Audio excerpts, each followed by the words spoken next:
రా కదలిరా పేరుతో తెలుగుదేశం పార్టీ ఏపీని చుట్టేస్తోంది. ప్రభుత్వ విధానాలు ఎండగడుతూ సభల్లో పాల్గొంటున్నారు టీడీపీ అధినేత చంద్రబాబు నాయుడు. ఇవాళ అరకు మండపేట సభల్లో పాల్గొన్న బాబు త్వరలోనే టీడీపీ జనసేన ఉమ్మడి మేనిఫెస్టో రిలీజ్ చేస్తామంటూ కీలక ప్రకటన చేశారు. మరోవైపు ఉదయం అరకు వెళ్లాల్సిన చంద్రబాబు హెలికాప్టర్ దారి మళ్లడం కలకలం రేపింది.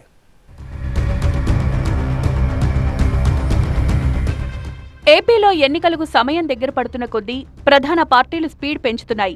ఆయా పార్టీల నేతలు ఎవరికి వారు ప్రజల్లోకి వెళ్లేందుకు ప్రయత్నిస్తున్నారు.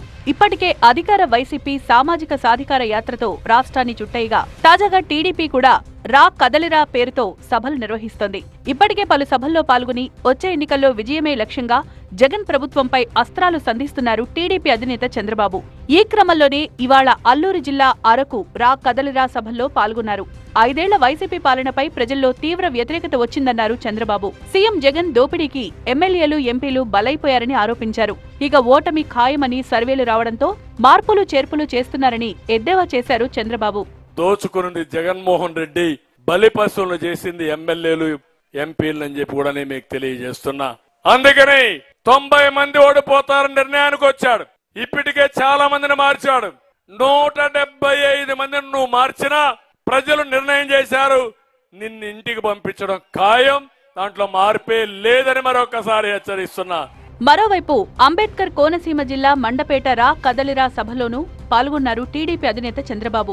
ఈ సందర్భంగా జగన్ ప్రభుత్వానికి కౌంట్ డౌన్ స్టార్ట్ అయిందన్నారు. అలాగే వచ్చే ఎన్నికల్లో టీడీపీ జనసేన కార్యకర్తలు అప్రమత్తంగా ఉండాలని సూచించారు. ఇప్పటికే బాబు ష్యూరిటీ, భవిష్యత్తుకు గ్యారంటీ పేరుతో ఒక హామీ ప్రకటించామని, త్వరలోనే టీడీపీ జనసేన ఉమ్మడి మేనిఫెస్టో రిలీజ్ చేస్తామని చెప్పారు చంద్రబాబు. తెలుగుదేశం పార్టీ జనసేన కార్యకర్తలు తొందరలోనే ఎలక్షన్ మేనిఫెస్టో కూడా ఫుల్ ప్లెడ్జ్డ్ ఇస్తాం. కానీ మీరందరూ ఒకటే గుర్తుపెట్టుకోవాలి, ప్రజల్లో ఉండే ఉత్సాహం చూసిన తర్వాత గెలిచిపోతామనే ధీమాతో ఇంట్లో పడుకుంటే మనం ఇబ్బందులు పడతాం. కౌంట్ డౌన్ ప్రారంభమైంది. ఇప్పటికే ఒక కార్యక్రమం ఇచ్చాం, బాబు షూరిటీ భవిష్యత్ గ్యారంటీ కింద ఇచ్చాం. ఎంతమంది పిల్లలుంటే అంతమందికి తల్లికి వందనం కింద 15,000 రూపాయలు ఇస్తున్నాం. ఇది కాకుండా ధరలు పెరిగాయి కాబట్టి 3 గ్యాస్ సిలిండర్లు ఉచితంగా ఇవ్వాలని నిర్ణయం చేశాం. ఇది కాకుండా ఆర్టీసీ బస్సుల్లో ఉచిత ప్రయాణ సౌకర్యం ఏర్పాటు చేశాం. ఇదిలా ఉంటే ఉదయం అరకుకు వెళ్లాల్సిన చంద్రబాబు హెలికాప్టర్ దారి మళ్లడం కలకలం రేపింది.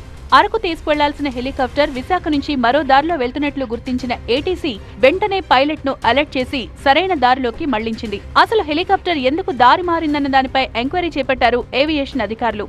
పైలట్ 2 రాడార్లకు అరకు డెస్టినేషన్ సెట్ చేసుకోగా ఒక రాడార్ కు మాత్రం విజయవాడ డెస్టినేషన్ గా పెట్టారు. కానీ రాడార్ కి సమాచారం ఇవ్వడంలో లోపం జరిగిందని గుర్తించారు. ఇక అదే హెలికాప్టర్ లో మండపేట సభకు చేరుకున్నారు చంద్రబాబు. అటు చంద్రబాబు హెలికాప్టర్ ఇష్యూపై డీజీసీఏ కూడా ఆరా తీసింది. మొత్తంగా ఏటీసీ అప్రమత్తం చేయడంతో ఏవియేషన్ అధికారులతో పాటు టీడీపీ శ్రేణులు ఊపిరి పీల్చుకున్నాయి.